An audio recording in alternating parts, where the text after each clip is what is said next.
Assalamualaikum warahmatullahi wabarakatuh. Waalaikumsalam warahmatullahi wabarakatuh. Raditu billahi rabba wa bil islami dina wa bi Muhammadin nabiyya wa rasulah. Rabbi zidni ilman warzuqni fahman. Rabbi ishrah li sadri wa yassir li amri wa hlul 'uqdatam min lisani yafqahu qawli. Amma ba'd. Ibu jamaah pengajian yang kami hormati, marilah kita memanjatkan puji syukur kehadirat Allah Subhanahu wa taala yang telah melimpahkan rahmat-Nya, taufik hidayah kepada kita semua, dan mudah-mudahan kehadiran pada sore ini dicatat sebagai amal kebaikan. Amin. Amin amin ya rabbal alamin. Salawat dan salam tetap tercurah kepada junjungan kita Rasulullah sallallahu alaihi wasallam beserta keluarganya, para sahabatnya, dan terlimpah kepada kita semua sebagai umatnya. Monggo puasa yang sangat menikung di kita mimiti sarang-sarang kanthi puasa basmalah. Bismillahirrahmanirrahim. Sajenipun menika puasa ayat suci Al-Qur'an. A'udzu billahi minasyaitonir rajim.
Allahumma sholli ala Muhammad wa ala ali Muhammad kama shallaita ala Ibrahim wa ali Ibrahim wa barik ala Muhammad wa ala ali Muhammad kama barakta ala Ibrahim wa ali Ibrahim innaka Hamidum Majid. Raditu billahi rabba wa bil islami dina wa bi Muhammadin nabiyya wa rasulah. Rabbi zidni ilman warzuqni fahma. Rabbi shrah li sadri wa yassir li amri wahlul 'uqdatam min lisani yafqahu qawli. Alhamdulillah, marilah kita panjatkan puji syukur kita kepada Allah Subhanahu wa taala bahwasanya di sore hari ini kita banyak diberi nikmat, yang salah satunya adalah nikmat sehat, sehingga kita bisa melangkahkan ke mushola ini untuk mengkaji ilmu bersama, ya. Dengan sehat kita bisa melakukan apapun, karena sehat itu sangat mahal, ya Bu, ya. Salawat serta salam kita sampaikan kepada junjungan Nabi besar Muhammad Sallallahu Alaihi Wasallam, kepada sahabat, keluarganya, yang mudah-mudahan dengan pembacaan sholawat tersebut di yaumul qiyamah nanti dengan izin Allah kita akan mendapatkan syafaat darinya. Amin. Terima kasih atas kesempatannya. Di sore hari ini kita akan mencoba belajar bersama terkait cara hidup sehat ala Rasulullah Sallallahu Alaihi Wasallam. Kita ketahui bahwasanya Rasulullah tidak pernah sakit kecuali 2 kali. Yang pertama ketika menerima wahyu pertama. Saat itu malaikat Jibril menyampaikan wahyu dalam wujud yang sebenarnya. Rasulullah dengan itu merasa takut, kemudian sampai dengan sakit, menggigil, ya. Itu sakit yang pertama. Sakit yang kedua ketika Rasulullah menjelang akhir hayatnya juga sakit, ya. Jadi betapa sehatnya. Kalau kita tahu, kita mendengar bahwa sepak terjang Rasulullah itu sangat berat, ya. Tetapi alhamdulillah dikarunia Allah untuk tetap sehat, kecuali 2 kali beliau sakit, ya. Hal ini menimbulkan atau membuat kita ingin belajar. Mengapa sih kok Rasulullah jarang sakit, ya? Yang kita kadang-kadang cuaca hujan gerimis, kemudian kita kena langsung masuk angin, ada pilek, bersin-bersin, ya. Tapi Rasulullah alhamdulillah selalu sehat. Di sini ada beberapa cara yang mudah-mudahan kita bisa meniru, ya. Yang pertama adalah Rasulullah sangat selektif, jadi pilih-pilih makanan, Bu. Ketika makan, pilih-pilih makanan. Yang dipilih Rasulullah adalah yang pertama adalah halal, ya. Halal itu bisa berupa bendanya yang kita makan, juga halal cara mendapatkannya. Jadi disebutkan dalam Al-Quran yang haram itu apa mawon, Bu? Ada bangkai, kemudian apalagi darah, terus apa meleh, Bu? Homer, lajeng hewan yang disembelih tidak menyebut nama Allah, ya. Jadi yang disembelih tidak menyebut nama Allah itu kita tidak boleh memakannya. Kemudian juga hewan yang disembelih untuk apa, Bu? Untuk sesaji, itu kita tidak boleh untuk memakannya, ya. Itu benda-benda, diantaranya benda-benda yang tidak halal yang kita makan, ya. Kemudian tidak halal cara mendapatkannya. Biasa ibu-ibu belanja di mana, Bu? Pasar, ya, dekat, ya. Kadang-kadang kita belanja, kita sudah akad, ya, sudah setuju. Misalnya beli berambang sekarang berapa ya 1 kilonya? Tambah mahal, ya. Kita kadang-kadang sudah janjian lah misalnya 15.000 lah katakanlah ya, 1 kilo sudah ditimbang, kemudian kita ngambil tuh, belum ceplong ke jalur imbuh tanpa persetujuan dari yang jual. Kemudian kita mau beli buah atau apalah, kadang-kadang kita biasa beli buah nyicipi mboten Bu, nyicipi nggih ben marem.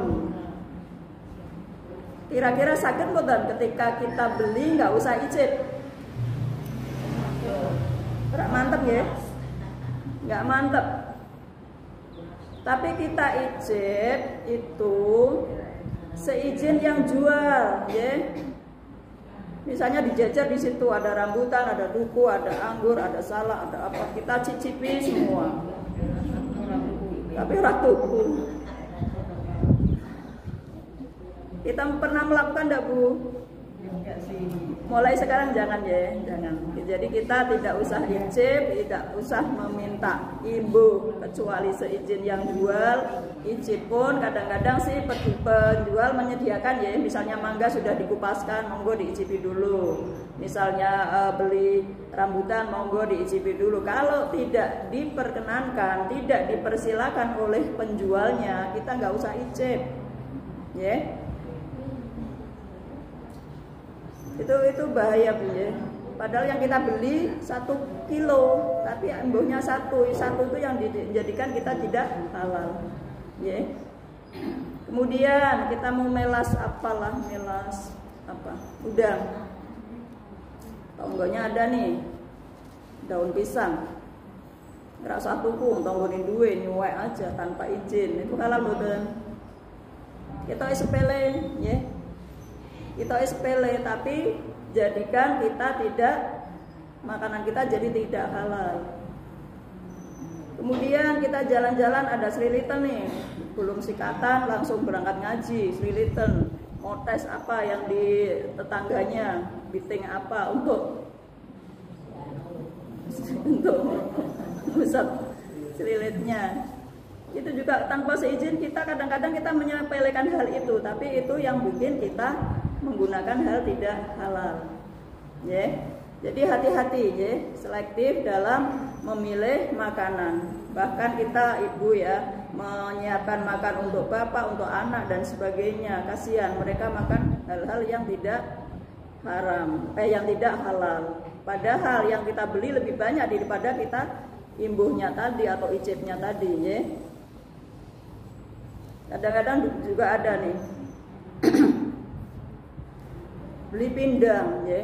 Pindang kan dijajar ya Bu, bawah di atas. Kemudian kita pahamnya yang di bawah yang gede-gede nih. Padahal yang masih larian yang di atas ada. Kita mau musek itu yang di bawah. Kira-kira menyulitkan penjual enggak Bu? Menyulitkan ya. Insya Allah sama kok, yang kita makan yang sama, yang bentuknya 1 ekor itu ya. Bedanya cuma sedikit.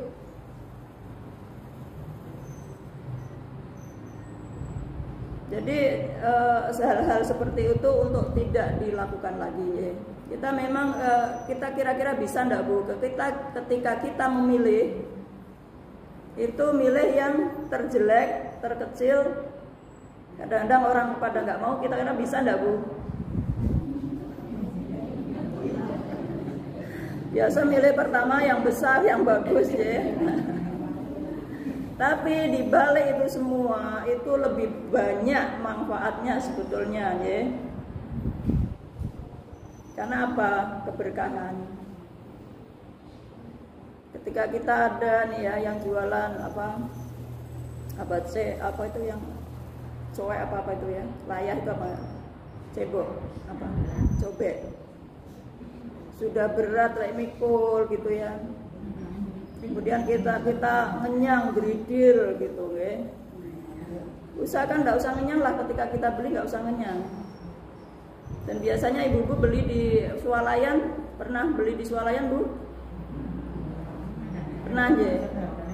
Ngenyang enggak Bu? Enggak ya. Ibu-ibu pernah beli obat di apotek? Pernah ya? Kenyang enggak? Enggak, langsung dibayar.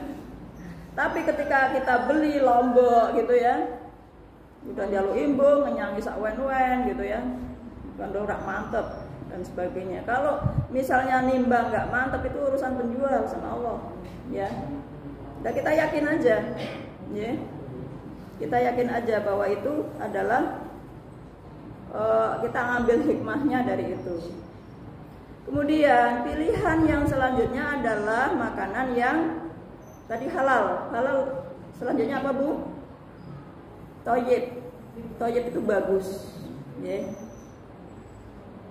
Jadi belum tentu makanan itu memang kita makan makanan yang halal. Halal baik bendanya maupun cara mendapatkannya ya. Tapi ada juga makanan yang tidak thayyib untuk kita. Misalnya sebagai contoh ya, ibu-ibu yang punya kencing manis itu makan gula boleh enggak, Bu? Boleh. Gula boleh dimakan, halal, dan kita beli halal ya. Tapi tidak bagus dikonsumsi oleh orang yang punya penyakit kencing manis ya. Kemudian kita ada nih soto Polari ya, dan terkenal itu.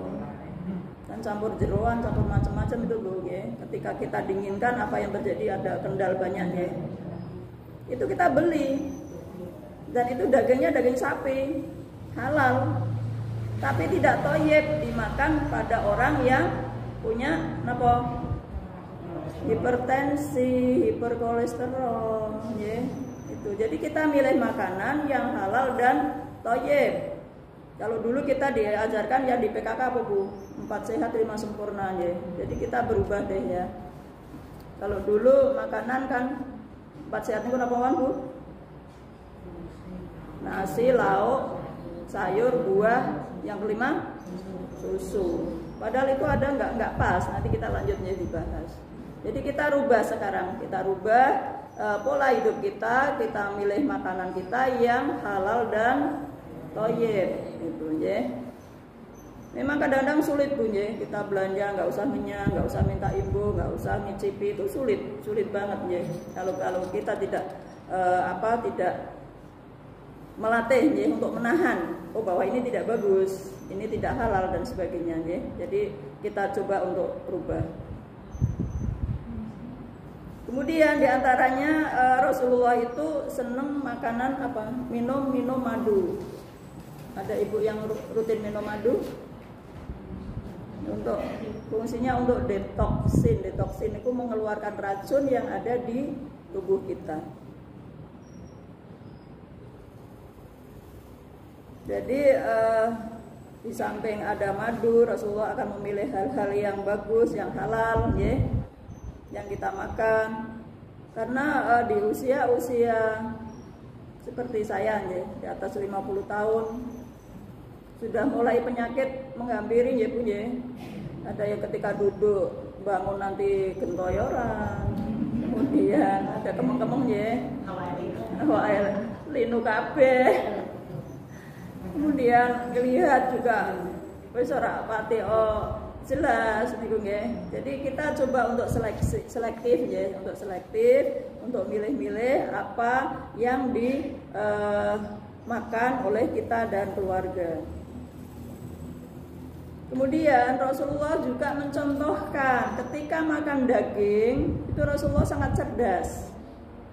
Daging milih yang di mana, baik onta maupun domba itu Rasulullah milihnya adalah bagian paha. Ya. Paha kan untuk gerak ya, untuk gerak itu tidak ada lemak di situ. Tapi kita milihnya kadang-kadang nggak mau paha, ora enak alot ya. Sandung lamur nikmat itu ya. Agak gaji, padahal gaji itu yang bikin kita nggak sehat karena terlalu banyak lemak ya. Lemak ini sulit dicerna di tubuh kita itu. Memang rada-rada enak ya, tapi kita coba supaya kita sehat. Bahkan kalau kita perlu ketahui bahwa kita makan bukan untuk kenyang ya, tapi untuk memenuhi kebutuhan tubuh. Di sini ketika kita makan itu isinya ada 3 macam ya di lambung kita ya. Yang pertama apa Bu? Makanan padat. Yang sepertiga, yang sepertiga lagi air, yang sepertiga lagi udara ya. Tapi biasanya kita kalau tidak gelegean atau sendawan ya, orang marem ya Bu ya. Jadi mulai sekarang dirubah, jadi makan Rasulullah itu makan selagi lapar, berhenti sebelum kenyang. Tapi kita biasanya nggak marem ya Bu ya, kalau tidak kenyang sampai gelegean itu kita nggak marem, kita makan. Yeah. Dan perlu diketahui juga di sini bahwa sumber dari penyakit itu berasal dari makanan, dari lambung kita. Sabda Rasulullah di sini, barang siapa di antara kalian mendapati pagi dalam keadaan sehat wal afiat pada tubuhnya, aman dalam perjalanannya, dan memiliki makanan untuk hari yang akan dilalui, maka seakan-akan dunia ini menjadi miliknya. Jadi apa-apa terkait dengan makanan, asal kita bisa makan, itu berarti kita lewatin aja. Untuk masalah apa-apa nanti ya, gak usah dipikir hidup ya Bu ya, karena hidup dari bangun tidur sampai dengan tidur. Pernah ini saya mendapatkan ini pelajaran juga bagi saya ketika di situ saya kebarengan ibu-ibu yang punya anak 14. Lah ada seorang ibu menasihati, "Ora usah dipikir anak 14, dia bawa rezeki sendiri-sendiri. Mikirnya adalah tangi turu dan sampai turu. Untuk ngesuk itu urusan Allah, ya." Iya kan? Jadi hidup kan dari tidur, dari bangun tidur sampai dengan tidur. Besok nggak usah dipikir, belum tentu kita sampai besok kok, ya, gitu. Jadi kalau memang mikir kayak gitu enak aja ya Bu ya, nggak usah pusing, besok nggak usah pusing, nggak usah. Tapi kadang-kadang kita manusiawi juga ya. Besok ini Pak maam opo, besok Pak gunakan itu opo, Pak bayar sekolah anaknya apa dan sebagainya, itu manusiawi. Tapi prinsipnya nggak usah dipikir banget lah, insya Allah ada jalan.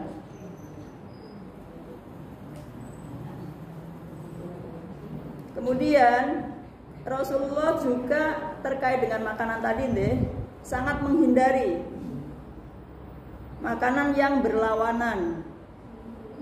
Ketika kita makan ikan laut, jangan dicampur ikan darat, ya. Jangan dicampur susu. Itu berlawanan. Jadi kalau misalnya kita menghadiri di resepsi, ya Bu ya, itu biasanya kan disediakan macem-macem ya. Yang punya gawe itu niatannya bukan ibu dipersilakan ngambil semua, ya. Karena tamunya kan tidak ngerti ini kesukaannya daging, apa kesukaannya ayam, apa kesukaannya seafood, ya, udang, apa ikan apa. Jadi kita yang selektif sendiri, nggak usah kita ambil semua, kemudian kececer, nggak habis. Itu bikin mubadir, dan kita tahu mubadirkan barang, makanan, termasuk apa? Temannya setan. Emangnya kita mau teman sama setan ya? Jadi kita ambil secukupnya. Biasanya ada sekian menu ya. Biasa di gedung kan sekian menu disediakan. Kita keliling gitu ya, keliling ambil semua. Oh, ini apa ngicipi tok, ini mubadir ya. Tapi untuk saat ini, mulai saat ini nggak usah dilakukan lagi. Jadi kita kelilingnya adalah keliling saat mau lihat apa sih menunya. Nanti saya mau makan apa, dan secukupnya. Ada 3 macam makanan. Ini yang bilang ini tukang cateringnya punya. Biasanya orang makan dari 3 menu. Menu di situ menu nggak banyak ya. Yang dipersiapkan di situ kan menu nggak banyak. Misalnya bakso cuma 3 ya. Kalau kita beli 1 porsi kan sampai 12 atau berapa itu ya. Indilnya itu disediakan kan di situ 3. Dan tukang cateringnya sudah memperkirakan bahwa kemampuan kita makan hanya 3 macam Bu. Jadi jangan semua dimakan, kita nggak habis. Perut kita cukupnya hanya segitu. Ya. Kalau si tuan rumah mempersilakan untuk dibawa pulang, ya monggo aja ngambil untuk bawa pulang, ya. Tapi jangan sampai kececer, mubadirkan barang. Tapi kadang-kadang malu ya Bu ya, masa sudah dipersilakan makan di situ nggak oleh-oleh gitu ya. Di sini jenis-jenis makanan yang berlawanan sebaiknya tidak, itu adalah jangan makan susu bersama daging, jangan makan daging bersama ikan, ya. Kemudian jangan makan ikan bersama susu. Tadi berarti yang tadi berpedoman 4 sehat 5 sempurna, sempurnanya adalah susu nggak pas ya. Boleh diminum susunya, tapi kasih jarak paling nggak 2 jam setelah kita makan yang lain, ya. Kemudian jangan makan ayam bersama susu, jangan makan ikan bersama telur, jangan makan ikan bersama salad atau buah, ya. Biasanya kan ada itu ya, salad yang sudah jadi. Kemudian jangan minum susu bersama cuka. Cuka biasanya kan bakso enak ya Bu ya, kasih cuka itu. Kemudian jangan makan buah bersama susu, contohnya koktail itu ya. Sebetulnya malah nggak bagus, tapi ada menu dicampur ya Bu ya. Salad kan dicampur, itu ada susu, ada buah, kupek, emang enak banget, lezat ya. Tapi ternyata itu tidak sehat. Kemudian saat kita makan, ya, usahakan kita makan bersama keluarga Bu. Kita makan bareng, diusahakan. Di samping ada keberkahan di dalamnya, kita bisa rembuk permasalahan keluarga saat makan. Karena ketika makan itu nggak ada yang emosi ya. Masa makan emosi kan nggak bisa. Jadi semua kondisi fresh, kondisi senang gitu ya. Jadi ketika makan bersama, di samping keberkahan, karena misalnya kita ada satu piring nasi ya, dimakan satu orang, dengan dimakan beberapa orang, insya Allah kenyangnya sama Bu. Karena di situ ada apa? Keberkahan di dalamnya.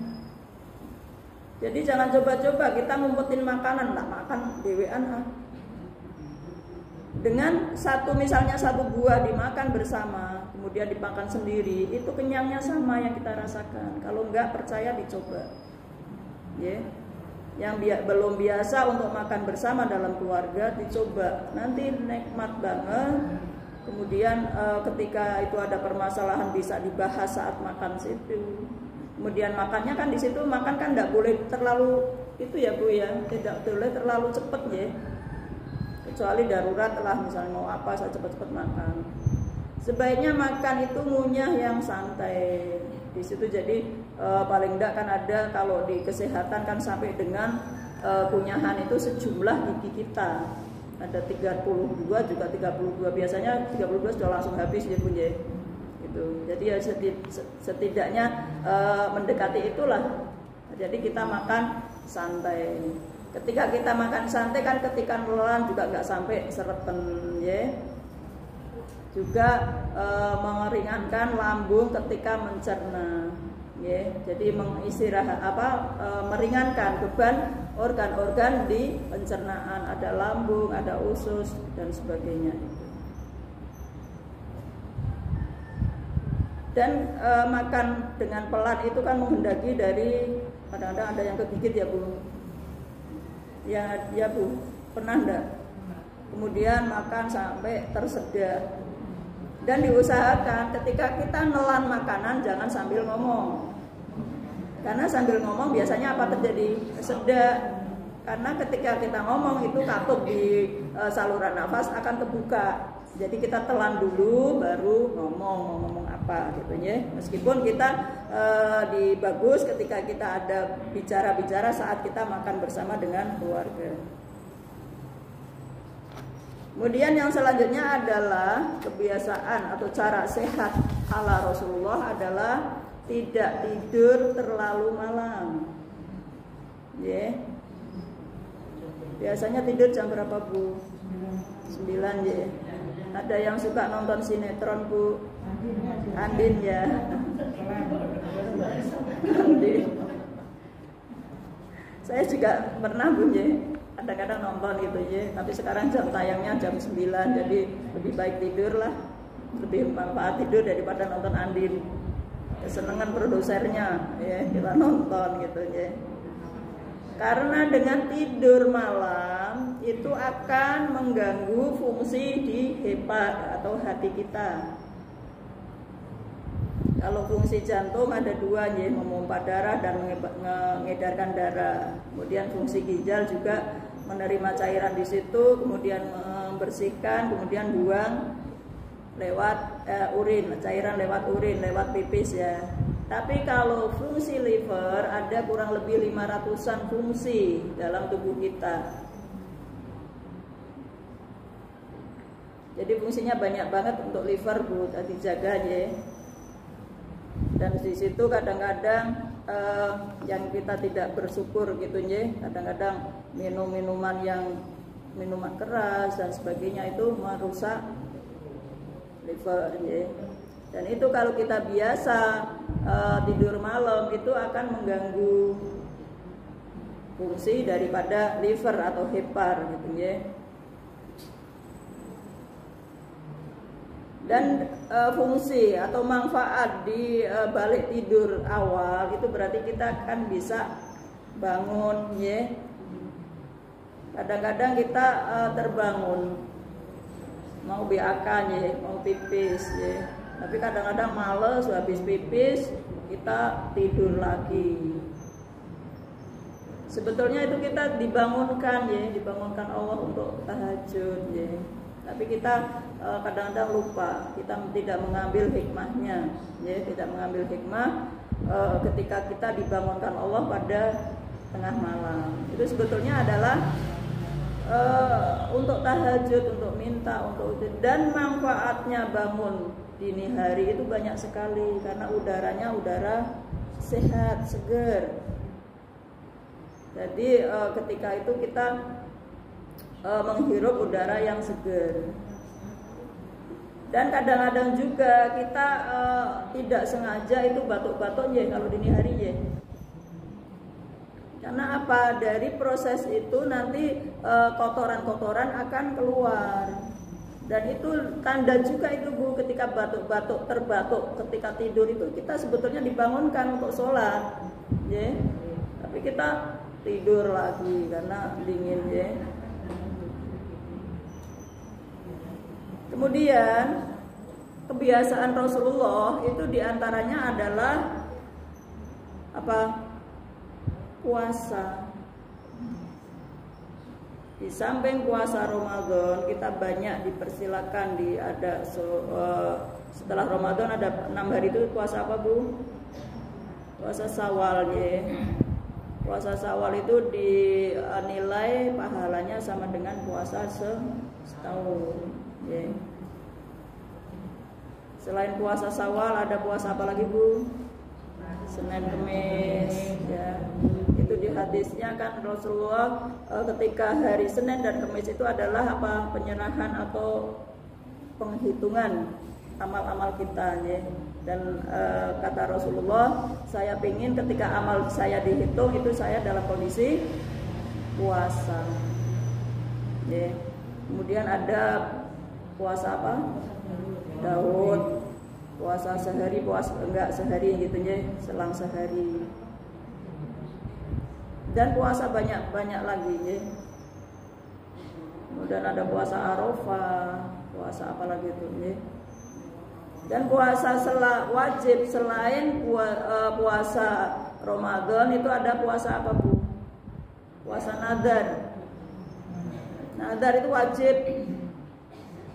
Ketika kita sudah mengucap, oh iya saya kalau ada ini saya akan puasa sekian, itu wajib. Ya. Kemudian kebiasaan Rasulullah yang lain selain tadi ada makan secukupnya, karena kita ketahui bahwa makan kita secukupnya, bukan fungsi makan hanya cukup untuk tubuh kita, tidak harus mengenyangkan ya, tidak harus kenyang ya. Kemudian ada juga tadi ya tidur yang cukup. Rasulullah tidak kurang lebih tidur itu dalam sehari semalam tidak lebih dari 8 jam. Biasa kalau ibu-ibu yang agak yuswa gitu, nggak ada 8 jam ya Bu ya, banyak terbangunnya, ya, banyak terbangunnya. Sebetulnya itu adalah hikmahnya untuk kita selalu ibadah ya. Biasanya kalau sudah terbangun jam 2 gitu sampai subuh kelisian ya, nggak bisa tidur lagi. Ya. Kemudian kebiasaan Rasulullah untuk menjaga kesehatan, bahwa Rasulullah itu suka berolahraga. Rasulullah kalau kita tahu di sana, di tanah Arab sana kan banyak terjal batunya, batu keras, padang pasir gitu. Jadi Rasulullah olahraganya biasanya di situ jalan kaki. Sekarang kita males jalan kaki karena sudah ada motor ya, kemana-mana pakai motor. Itu sebaiknya kita jalan kaki atau bersepeda ya. Kita lebih sehat lagi. Kemudian Rasulullah juga memerintahkan olahraga terkait dengan memanah ya. Ada memanah.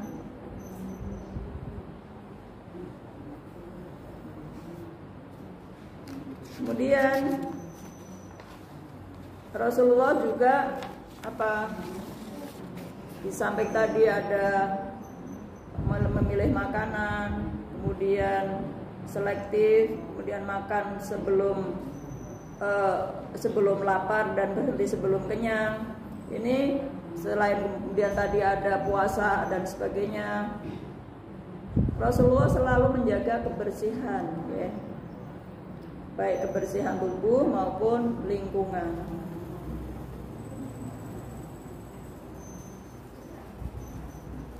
Karena dengan kebersihan tubuh di situ ya, kita disyariatkan sholat sebelumnya wudu.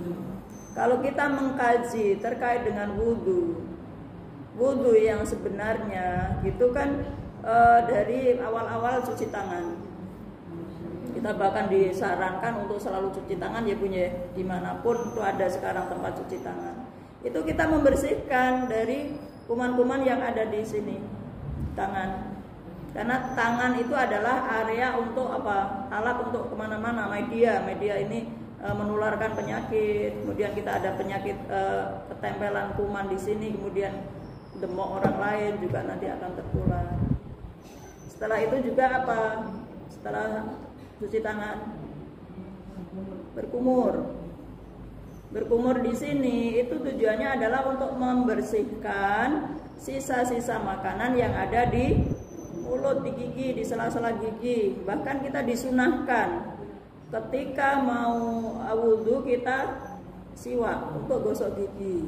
Jadi menghilangkan sisa-sisa makanan yang ada di mulut kita, di sela-sela gigi kita. Karena kalau diteliti gitu ya, makanan-makanan itu nanti kalau mengendap di sela-sela gigi kita itu banyak bakteri di situ, Bu. Kemudian setelah umur sambil menghirup ya, jangan gini tok ya. Jadi ngambil 2 tangan sama dihirup. Dan dihirup fungsinya apa, Bu? Untuk membersihkan kuman yang ada di hidung dalam sana. Bahkan itu sekarang diajarkan baru sekarang, padahal itu perintah wudu kan sudah sekian abad yang lalu ya. Sekarang disarankan untuk ngirup air sebanyak-banyaknya untuk keluarin untuk mencegah corona ya. Virus corona biar keluar. Itu kita sudah diperintahkan untuk kebersihan rongga hidung itu sekian abad yang lalu. Sekarang orang-orang banyak yang baru tahu, ternyata fungsi wudu itu kayak gini. Bahkan kalau kita tahu berita-berita di Cina sana, itu orang berebut untuk wudu, belajar wudu, gimana caranya untuk menjaga kebersihan. Setelah berkumur sambil menghirup udah apa lagi? Tahu ya, membasuh muka. Membasuh muka lagi-lagi jangan ipik-ipik kita, Bu. Kita ratakan sampai sini ya. Kita tangan kita sampai di sini ya. Kita rata sampai batas tumbuh rambut. Kemudian jangan lupa kita bersihkan di mata dari ujung sampai dari pangkal mata sampai gini. Sambil gini. Kadang-kadang kita sudah make up tebel eman-eman ya, wudhunya gini aja. Ipik-ipik kayak bebek. Kita jangan eman-eman, ya. Insya Allah air wudhu lebih dahsyat manfaatnya dibanding make up tersebut. Jadi kita benar-benar ya, glowing, biar glowing mengkilat gitu ya. Jadi kita juga sambil menekan-nekan ya Bu. Jadi fungsinya banyak banget ketika kita pelajari ya secara kesehatan. Wudhu tidak sekedar membasahi, tapi itu fungsinya di samping kebersihan juga ada untuk kesehatan, misalnya untuk masase.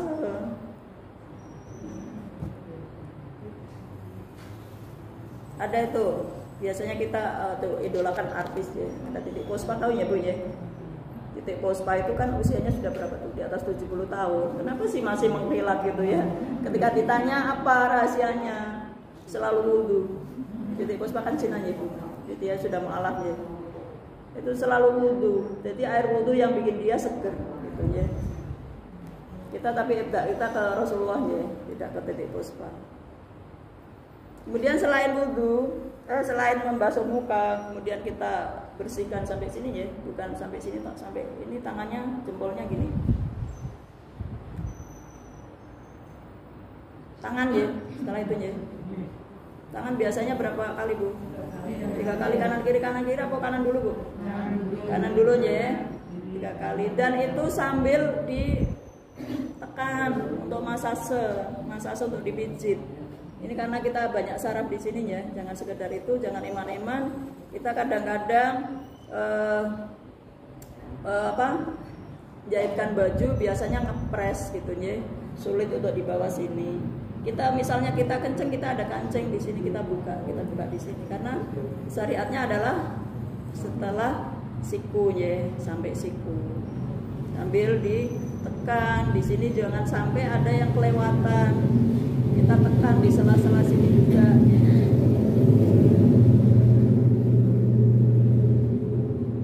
Kemudian setelah tangan apa Bu? Kepalanya. Kepala gimana Bu? Ada yang bisa mencontohkan? Gun-gun gini tak Bu? Pik-pik. Gini ya. Ini. Balik lagi. Kemudian ini kan ada ini ya, telinga kan ada jentil-jentil di sini. Ini tekan nih sama ini Bu, tekan sama ini, kemudian kita putar sambil tekan. Ini untuk kesehatan telinga juga. Kita untuk kejernihan otak kita. Jadi jangan sekedar gini kemudian ini, ada juga yang kadang-kadang kemudian dijawel telinganya, enggak dijawel telinga, tapi kita telunjuk tangan kita tekankan di sini. Kemudian kita yang jempolnya adalah membersihkan belakang daun telinga kita, jadi putar gini. Jadi benar-benar nanti setelah wudhu kita seger, fresh, gitu ya. Setelah membasuh kepala kemudian kaki pun juga gitu, jangan disentor aja di keran, kemudian tinggalin aja, kita tetap berdiri, jangan. Perintahnya adalah apa? Mengusap, ya, mengusap sambil istilahnya? Sela-sela, nyela-nyelai jarinya, ya. Itu sambil ditekan, jangan eman-eman, ya. Kadang-kadang ada yang di tempat musola atau masjid menyediakan itu ya, sudah dibuat sedemikian rupa, ada buknya untuk duduknya, untuk memudahkan orang-orang yang sudah sepuh untuk biar tidak kerepotan saat membasuh kaki, ya, di situ. Jadi sambil itu, dan itu adalah fungsinya apa? Untuk kebersihan kaki, karena kaki kita jalan kemana-mana, lewat mana ada kuman-kuman yang menempel di kaki kita. Dengan wudhu, insya Allah kita sehat bersih, ya.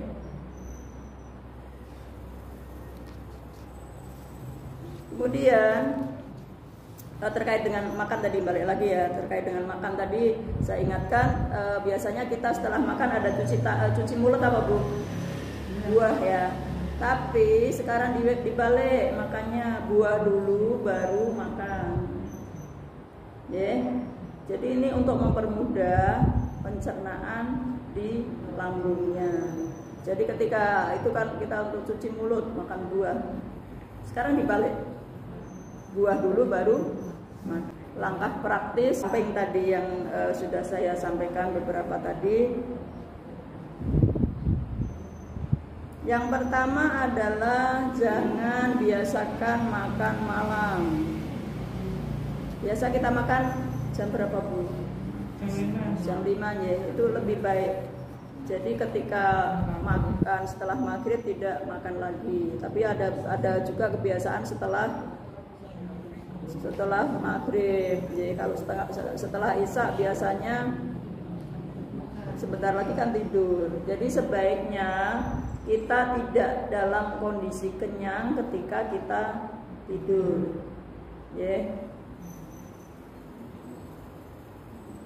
Apalagi nanti setelah nonton Andin gitu ya, selesai jam berapa kan agak lapar-lapar itu, ada sarimi kita masak. Itu yang bikin apa? Gula numpuk ya, numpuk di badan kita. Jadi jangan biasakan makan malam. Mau tidur itu jangan makan, usahakan ya. Dan juga diingatkan jangan minum ketika mau tidur, jangan minum banyak. Nanti setelah minum kan mau beakan ya, jadi tidak bikin kita tidak pulas ketika tidur. Jadi harapannya ketika kita tidur, ya udah tidur blek gitu ya. Jadi sebelum tidur kan wudu ya Bu ya, kemudian nanti ada tidur itu. Kemudian jangan tidur terlalu malam, tadi sudah disampaikan ya. Kemudian minum air putih dalam sehari kurang lebih 2 liter. Karena dengan minum banyak, tentu kan kita buang airnya banyak ya.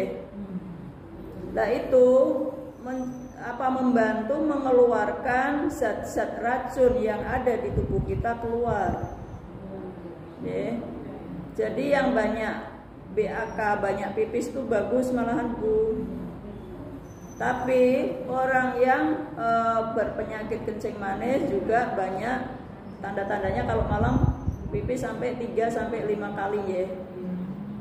Gitu. Jadi kalau ada ibu-ibu yang ngerti-ngerti pipis, pinginnya pipis terus gitu ya, kemudian haus terus, kemudian badannya rada tengkelolor, tak pena, itu coba untuk periksa gulanya. Itu karena salah satu tanda orang mengidap kencing manis diantaranya adalah banyak BAK kalau malam.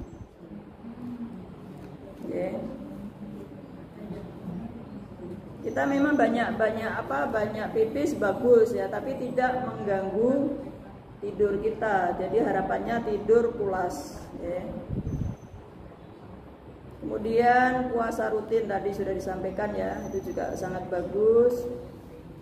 Kemudian ada sering kita mendengar hadis ya, yang intinya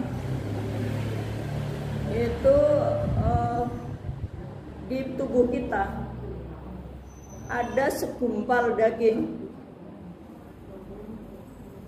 Ketika daging itu bagus, maka seluruh tubuh kita bagus. Dan ketika daging itu jelek atau rusak, maka seluruh tubuh kita rusak. Apakah daging itu Bu? Hati. Hati ada 2 arti Bu. Hati yang sesungguhnya ada di fisik ya. Ada di sini kan ada organ di kanan bawah. Kalau kita misalnya ada nyeri-nyeri di kanan bawah, biasanya ditekan gitu ya, ada mual-mual dan sebagainya, itu berarti liver kita keganggu. Itu hati yang sesungguhnya, fisiknya. Memang fungsinya tadi saya katakan kurang lebih ada 500-an fungsi hati, fungsi hepar ya. Itu ya. Dan itu dijaga. Arti yang lainnya adalah arti bahwa arti rasa, ya, rasa, qalbu. Di samping tadi arti yang sesungguhnya itu arti qalbu atau rasa. Di antara ada sifat-sifat yang nggak pas di diri kita. Ada sombong, ada iri, ada dengki, ada sentimen. Itulah yang dimaksud di situnya. Ketika kita sombong, itu sebetulnya nyaman enggak sih, Bu? Enggak nyaman ya? Karena kita pengen mengungguli orang lain. Ketika kita iri atau dengki kepada teman, kepada tetangga, itu nyaman enggak? Tentu kita akan usil ya. Ada tetangganya pakai gelang dari pergelangan tangan sampai siku, ngomong, alah paling gelang orang emas be, gitu ya. Kan jadi ada kita keganggu pikiran kita. Ketika ada tetangga motornya baru, paling kredit.